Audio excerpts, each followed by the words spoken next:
दिन थिला शिक्षकता थिला मोर पेशा आउ रोसई निशा पिलामानकु पाठ पढ़ाइबारे मते जेतिकी आनंद लागुथिला समस्तंकु नुआ नुआ व्यंजन परसिबारे मध्य सेतिकी आनंद लागुथिला। एई दीटा काम मो सहित अंगांगी भाबे जड़ित थिला। जेहेतु रोसई करिबा पई बहुत कम समय मिलु थाए सेति पई मो सबुबेले चेष्टा करि आसु थाए केमिति बहुत कम समय रे अति स्वादिष्ट व्यंजन सब प्रस्तुत हे परिबो। आउ आजिर व्यंजनटी से भितर गोटिए जेतेबेले खरा दिन आरंभ हो जाए मु एई व्यंजनटी प्रस्तुत करिके 6 मास पर्यंत व्यवहार करे भारी स्वादिया मात्र 1 ରୁ 2 मिनिट भितर मसला बिना कसिके आपणकर प्रस्तुत हो जिवो जेकोसी मसला तरकारी बनातु। दर्शक बंधु समस्त को करुची मो प्रणिपात माँ गेलु हांडीशाला को आपण मानको बहुत बहुत स्वागत। आसंतु मात्र 1 मिनिट भितर कषा मसला करबा प्रस्तुत। दर्शक बंधु आमे जो मिश्रणटी एठी प्रस्तुत करबा सेथि पई मु आपनको परिमाण कहि दउची आपण माने सेही अनुसार सब सामग्री नेबे। कषा मसलार प्रीमिक्स पई आमे एठी नबा 1 किलो टमाटो 1 किलो टमाटो अनुसार मु सब परिमाण नेइची आपण माने सेही अनुसार जदि परिमाण बढ़ेबे तले अधिक परिमाणर नेबे। एठी मोर 1 किलो टमाटो को भल भाबरे धोईकी ता ऊपरटा भल भाबरे पोछि सारला परे एमिति पतला पतला करिके काटिके ताकू टिके कड़कू रखि देइची। 1 किलो टमाटो पई एठी आमे नबा 600 ग्राम रो पियाज माने जेतिके टमाटो नेबे तार अधारु टिके अधिक नेबे पियाज। एठी आपण मानको गोटे बहुत बढ़िया टिप्स मु कहूचे जेतेबेले आपण माने पियाज काटिबे प्रथमे गोटे बड़ जगार अधिक पानी नै जिवे पियाज को मझिरु 2 फाळ करी एमिति पानी रे बुडे कि 15 मिनिट पई छाडी देबे। एमिति हेले कोन हबो ना बिल्कुल आपण माने जेतेबेले पियाज काटिबे आखिरु लुह ठोपे भी गडिबनी। एठी देखंतु 15 मिनिट हे गलानी पियाज को पानी रे बुडेइबार 15 ରୁ 20 मिनिट परे आपण माने पियाज रो चोपा को छडी देबे। पियाज रो चोपा छडी सारिबा परे पुणी आउ थरे पानी को बाहर करिकि भल्लो सफा पानी आमे देइकि आउ 5 मिनिट पई एमिति बुडेइकि रखिबा। एमिति समुदाय 15 ରୁ 20 मिनिट पई जदि पियाज पानी रे बुडीकि रहिबो आपण जेतेबेले भी पियाज काटंतु बिल्कुल आखिरु ठोपे भी लुह गड़बनी। एबे देखंतु पियाज को केमिति काटिबा। पियाज रो ऊपर भुंडी को भल भाबरे काटी देबे तापर एमिति पतला पतला करिकि जदि काटिबे ताहाले कोन हबो ना पियाज रो पाखुडा गुडी को आराम रे खोली जिवो।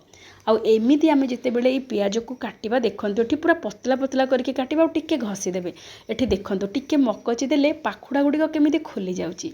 एबे सबो पाखुडा गुडी को बढ़ा भाबरे पूरा गोटी गोटी हेकि अछि ताकू टिके कड़कू रखि देबा।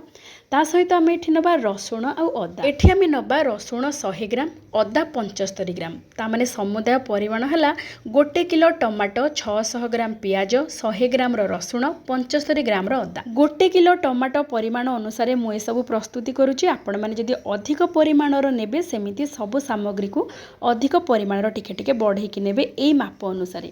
एबे देखंतु रसुण अदा आमे जो कोन करबा ना टिके गोटे टिप्स हला रसुण को पानी रे बुडेकी 5 ରୁ 10 मिनिट पई छाडी देबे पूरा नरम हे जिवो टिके खाली हल्का घसी देले रसुण चोपा मध्य आराम रे छाडी जिवो। रसुण रो चोपा छडेकी अदा को भल भाबरे धोइके टिके कड़कू रखि देबा। ता सहित किछि कंचा लंका मुठी नेची गोटे मुठा कंचा लंका आपण माने जेतिके राग खाउथिबे सेही अनुसार नेबे। एठी आमे कोन करबा ना चॉपर रे प्रथमे रसुण अदा कंचा लंका को देकी बढा भाबरे चॉप करि देबा। एमिति जदि चॉप करिके आपण माने सुखेइबे मात्र 1 दिन भितरे बढा भाबरे सुखि जिवो। जेहेतु एबे बहुत बढा खरा होची आउ एई सब जिंस गुडा ना आपण माने खरा दिने प्रस्तुत करिवे। खरा दिन जेमिति खरा होची आपण माने थरे एमिति जदि प्रस्तुत करिके रखि देबे 6 मास पर्यंत व्यवहार करि परिबे। एठी देखंतु रसुण अदा कंचा लंका को एठी बढा भाबरे चॉप कर देले आमे पूरा केते सुंदर चॉप होईची। देखंतु आपण माने जदि पूरा गुंडो करिके काटिबे टिके समय लागिवो किंतु आपण माने एमिति चॉपर रे जदि चॉप करिवे बहुत बढा रहि जिवो। एबे आमे रसुण अदा कंचा लंका को पूरा गोटे थाली रे खेलेके खरा रे 1 दिन पई थोई दबा। आ एठी देखंतु आमे जो पियाज आउ टमाटो को काटिकी रखिथिले पियाज को आमे जो पूरा पतला पतला करके काटिकी रखिथिले ताकू पूरा गोटी गोटी करके गोटे जरी अखारे सुखै देबा। टमाटो को मध्य आमे पूरा पतला पतला करके काटिथिले टमाटो किंतु सुखैला बेले टिके लूण छिंचिबे। एमिति हेले कोन हबो ना टमाटो रु सब पानी जल्दी बाहरी जिवो आ बहुत बढा भाबरे जल्दी सुखी जिवो टमाटो। किंतु पियाज सुखिबा पई 2 दिन लागिवो टमाटो सुखिबा पई 4 ରୁ 5 दिन लागिवो। एठी देखंतु मु किछि नेची धनिया पत्र सहित डांग मु धनिया पत्र रो डांग टिके अधिक नेची पत्र अपेक्षा कहीं ना धनिया पत्रर डांगरे बहुत बढ़ा बास्ना थाए। आउ एबे आमे कोन करबा ना धनिया पत्रर डांग सहित पत्र को भल भाबरे धोई देबा। धोई सारिबा परे ताको मध्य चॉप कर देबा। ताकू चपरे चप कला परे ताकू बिल्कुल खरारे किंतु सुखेबानी। धनिया पत्र को बिल्कुल खरारे सुखेबेनी नहले कौन हब ना धनिया पत्रर जो सुंदर ग्रीन कलरटा पलैब टिके फिकालिया हो से आपण मैंने ताकू छाईरे माने पंखा तले सुखेदेवे। मात्र 1 ରୁ 2 दिन भितर बढ़िया भाव में सुखीज धनिया पत्र। आउ एइटा होची कसुरी मेथी गुंड। आपण मैंने जितेबले मसला तरकारी करती कसुरी मेथी पकाउथिबे। जितेबले कसुरी मेथी माने मेथी शाग सस्ता होता मु कसुरी मेथी तैयारी करके गुंड करके रखी से 2 बड़ चामच देदेबा। एठी देखंतु 1 दिन पर रसुण अदा कंचा लंका बढ़िया भाव में सुखिकी पूरा झुरझुरा हो जाइए। आउ 2 दिन रे पियाज को देखंतु केते बढ़िया पूरा क्रिस्पी हो जाइए। आपण मैंने धरिले हाथ में पूरा चूरी हो जदि टिके मकजिबे। आउ एठी देखंतु 5 दिन पर टमाटो भी पूरा क्रिस्पी होगी सुखी जाइए। आपण मैंने धरिकी देखिए जदि हाथ में चूरा हो जाउथिबो ताहले जानिबे बढ़िया भाव में सुखी जाइए। एई सबु सामग्री भल भाव में सुखीगला परे आमे गुंड करबा। भल भाव में सुखा पर्यंत कि सुखेबे। प्रथमे देखंतु टमाटो को बढ़िया भाव में गुंड करके आमे रखीदेबा। आउ जो पियाज को आमे सुखेइथिले केते सुंदर रंग आसीची देखंतु। पियाज को मध्य आमे एमिति गुंड करदेबा। एई सब को गुंड कर सारिबा परे आमे मिसेबा। एठी देखंतु केते पियाज होइतिला एठी केते कम देखा जाउची। आउ से पियाज को गुंड कर सारिबा परे आमे सेइथिरे देदेबा रसुण अदा कंचा लंका आमे जो चॉप करके सुखेइथिले देदेबा। आउ धनिया पत्र आउ कसुरी मेथी पत्र जो सुखेकी रखिथिले ताकू देदेबा। स्वाद अनुसार लुण मुठी 4 ରୁ 5 बड़ चामच लुण देइची। आउ 3 बड़ चामच देइची हळदी गुंड। एतिकी देकी भल भाव में आमे गुंड करदेबा। आउ थरे एठी देखंतु केते सुंदर रंग आसीची। आउ बास्नारे भी रोसई घरटा पूरा महकी जीवो। आपण माने जेतेबेले एई मसला गुंडर प्रीमिक्स प्रस्तुत करुथिबे साई पड़िसा भी भाबिबे कोन गोटे बहुत बड़ा स्पेशल आइटम गोटे होची एते बास्ना युक्त। एबे आमे कोन करबा ना टमाटो गुंड सहित एई सब मसला गुंड को मिसई दबा। तापरे ताको भल भाव टिके चलै दबा। एई पाउडर को आमे पूरा पालिश करके नबा। एठी देखंतु पालिश करके जेतु आमे नबा एठी चलै सारिबा परे जो अवशिष्ट बळी पड़िबो ताको आउ थरे टिके गुंड कर दबा। आउ थरे गुंड करके पुणी आमे चलैकी नहीं जावा। पूरा पालिश करके नेबे बास्ना बहुत बढ़िया रहिबो। आउ एई मसला गुंडरे आपण माने जदि जेकोसी मसला तरकारी करंतु बहुत बढ़िया लागिबो। बास्ना जेमिति स्वाद भी सेमिति रहिबो। आपण माने साधारणतः जेकोसी मसला तरकारी कला बेले प्रथमे पियाज को भाजुथिबे, रसुण अदा बटा को नेकी कसौथिबे, तापरे टमाटो कटा देकी भी कसौथिबे।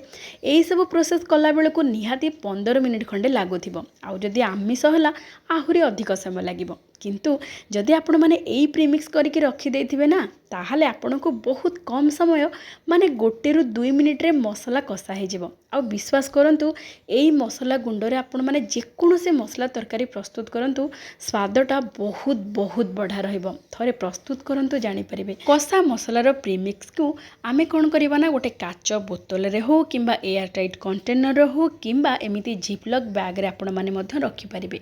आ एमिति रखि कि फ्रिज रे रखिबे। फ्रिज रे रखिले तार बास्ना और तार रंग बहुत बढ़िया सेमिति रहिबो 6 मास पर्यंत। आ जेते बेले आपण माने व्यवहार करिवे केमिति करिवे देखंतु। एबे आमे कोन करबा ना एथिरो 2 चामच नबा मसला गुंड। जेहेतु एथिरे पियाज रसुण अदा टमाटो धनिया पत्र ता सहित कंचा लंका कसुरी मेथीर फ्लेवर अच्छी आपन को आ किछि अलगा पकेबा को पड़िबनी। 2 चामच मसला नहीं जिबा। तापरे मात्र अल्प टिके पानी को गरम करदेबा। गरम गरम पानी ता ऊपर ढाली देबा। एठी देखंतु मात्र 2 चामच मु नेची मसला गुंड ये बतुरी गला परे पूरा फुलिकी डबल हो जिवो। एठी देखंतु एतिकी पानी रे आमे कोन करबा ना बढ़िया भाव में गोळेई देबा। आ रंगटा देखंतु केते सुंदर आसीची। एमिते गरम गरम पानी दे सारिबा परे ताको 5 ରୁ 10 मिनिट पई छाडी देबा जहा फल रे कि मसला टिके फुली जिवो। एठी देखंतु मसला बढ़िया भाव में फुली गलानी। एबे हम एथरे आ गोटे जिंस मिसेबा। एटा होची घर तैयारी किचन किंग मसला जो थे कि धनिया जीरा पानमहुरी गोलमरीच और विभिन्न प्रकार गरम मसलार मिश्रण। आपण मानकु जदि एई रेसिपी भी दरकार ताले निश्चय जणांतु मु निश्चय शेयर करिवि। एथिरु मध्य गोटे बड़ चामच देकी भल भाव में मिसई देबा। एथिरा आ किछि भी पकेइबार नाही। जेकोसी मसला तरकारी प्रस्तुत करंतु मात्र 1 ରୁ 2 मिनिट भितर आपणकर मसला कषि हेकी रेडी हो जिवो। देखंतु केते सुंदर बढ़िया रंग आसीची बास्ना भी बहुत बढ़िया। केमिति आमे प्रस्तुत करबा एबे देखंतु। मनेकर आपण माने मसला डालमा हो किंबा घांट तरकारी हो किंबा जेकोसी मसला तरकारी प्रस्तुत करंतु। प्रथमे कड़ाई बसई देबे तेल दे देबे। तेल भल भाव में गरम हो गला परे 5 फुटण लंका को छिंडे देबे। मु एठी देइची गोटे बड़ चामच एई मसलार पेस्ट को जेहेतु मुझे घांट तरकारी बा मसला डालमा प्रस्तुत करने मुझे नौची हलदी गुंड टिके लंका गुंड टिके देकी कसूरी मेथी गुंड टिके खाली फ्रेशनेस टिके पकईदेवा आ गोटे मिनिट्रे बढ़िया भाव में देखो कषि हो चारिआडे तेल बाहर लगे एमती आमर मसला कषेबा को मात्र गोटे मिनिट लगिला। एबे आमे डालमा हो किंबा घांट तरकारी जेकोसी हो पकईके भल भाव में टिके गोटे मिनिट पाई फुटईदेवा एमती प्रस्तुत हो। आपण मैंने चिकेन हो माछ तरकारी हो जहाँ भी प्रस्तुत करंतु एमती मसला को बहुत समय न कषेकि मात्र 2 मिनिट भितर कषि हो जदि आपण मानक पाखरे एई प्रीमिक्सटा थिबो। तेबे आजिर प्रस्तुति आपण मानकु केमिति लागिला विनम्रतार सहित अनुरोध निश्चय जणेबे। जदि भल लगी थाए प्लीज लाइक शेयर सब्सक्राइब करने सहित हाइप मध्य करदेबे। आज पई एतिकी। जय जय जगन्नाथ।